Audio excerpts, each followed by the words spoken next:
One of those members who's going to be at work today on Capitol Hill, Congressman Mike Flood. He joins us now, Republican of Nebraska.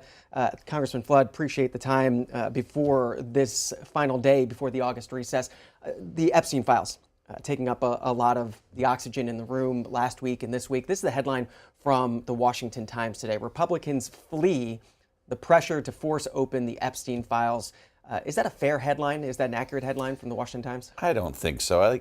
Speaker Johnson said it very well. This is gotcha politics. The Democrats ran the show for 4 years. Nothing came of this. We're in the House of Representatives. We have a process. We're talking about a resolution. The president has directed the Attorney General to release the grand jury testimony pursuant to a court signing off on it. We have victims in this situation. We have sensitive investigative material. Let this process play out. It will be, if it's up to me, political expediency, fine. But I also don't know what's in the files, and I want anybody that has broken the law to face the consequences, to face the full force of the justice system.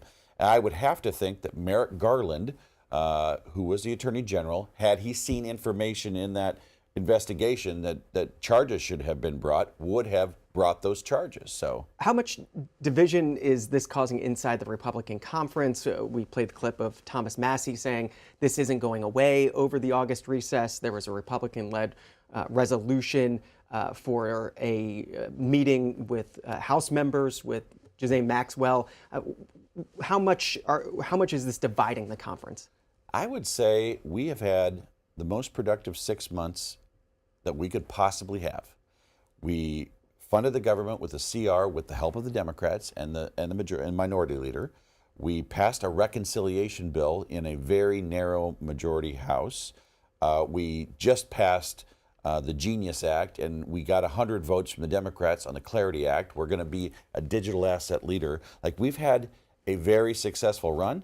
I think if you ask every member of the Republican conference, it's time to go home and make sure that Americans know what was in the one big beautiful bill. There's so much misinformation out there about what was in our reconciliation package. I'm excited to go home and tell people in my home state how good the one big beautiful bill is, and recharge, come back in September and fund the government. So to your question, I think it's easy for the media to make a lot out of the Epstein Files because it's tabloid attention-getting news. But we've had an exceptionally good run, and it's time for the break, and then we'll come back in September. And by the way, this will sort itself out during the month of August, and if it doesn't, we'll deal with it. The Oversight Committee is talking about bringing in Ms. Maxwell. Go for it. Let's get it out on the table. You're a member of the Financial Services Committee. You talk about coming back in September and funding the government. What is the plan? Is there enough time after the August recess to pass all the appropriations bills necessary? Are we staring down another potential government shutdown, or one of these long-term continuing resolutions that keeps the government funded at previous levels? We're 60 days out from the end of the fiscal year. I think it's obnoxious to be talking about a continuing resolution. The Appropriations Committee has been putting bills on the floor. We've been passing bills. Our chairman, Tom Cole, has been working in a bipartisan manner. Leader Thune is talking about putting bills out. Here's what I've learned. I've only been here 3 years, but we may not have all 12 bills out from the Senate. We may not have all 12 bills out by the House. But if we get enough of these bills on the floor, there could be a conference where we can land this in regular order. My biggest challenge, our biggest challenge, is that the Democrats are in no mood to work with us. Look at what happened to Leader Schumer when he helped us fund the government in March, which was the right thing to do. The next thing that happened to him was his popularity in New York went down by 12 points. AOC starts talking about running against him for Senate, and Chris Murphy starts talking about taking him down as the minority leader. That's where their base is. And so two things have to happen. One is Democrats have to come to the table, and Republicans have to recognize we're not in reconciliation anymore. It's going to take 60 votes. It's going to have to be bipartisan. But the jury that's going to decide who's in power next year, they want to know that their government is functioning and working and passing a budget. And that's what I want to do. Congressman Mike Flood, Republican, Nebraska, kind enough to join us this morning, early this morning, before members head out of town. This is the final workday before the August recess. If you want to join the conversation and chat with him, phone lines as usual, Democrats 202-748-8000, Republicans 202-748-8001, Independents 202-748-8002. As folks are calling in for you, Congressman, just wanted to note you were recently elected the chair of the Republican Main Street Caucus. What is that? So we are, in the 220-person House majority, there's basically 5 families, as Speaker McCarthy would say. The Main Street Caucus is the pragmatic governing wing, I like to say, of the Republican majority.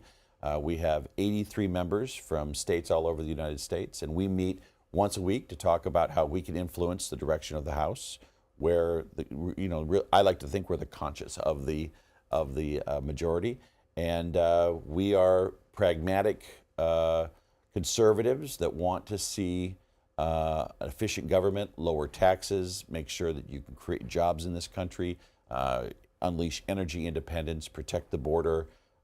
We have a lot of our members are committee chairs or aspiring committee chairs. When I got to Congress, I looked around and I said, where is the best place for me to fit? And I gave it about 6 months, and I saw Dusty Johnson from South Dakota and Stephanie Bice from Oklahoma, and I saw that in every single situation where big things were going down, they were right in the middle of it. What do you mean by pragmatic? Are you more willing to work across the aisle with Democrats to get bills passed? Explain. So let's talk about continuing resolution to fund the government. There's some members on either side of the aisle that will vote no on something like that. We don't see any value in shutting down the government. We don't see any value in impeaching judges. We don't see any value in performative politics that doesn't produce a result. And so the Main Street Caucus, I think, exists to speak for the folks that are trying to create jobs around this country. I represent Nebraska.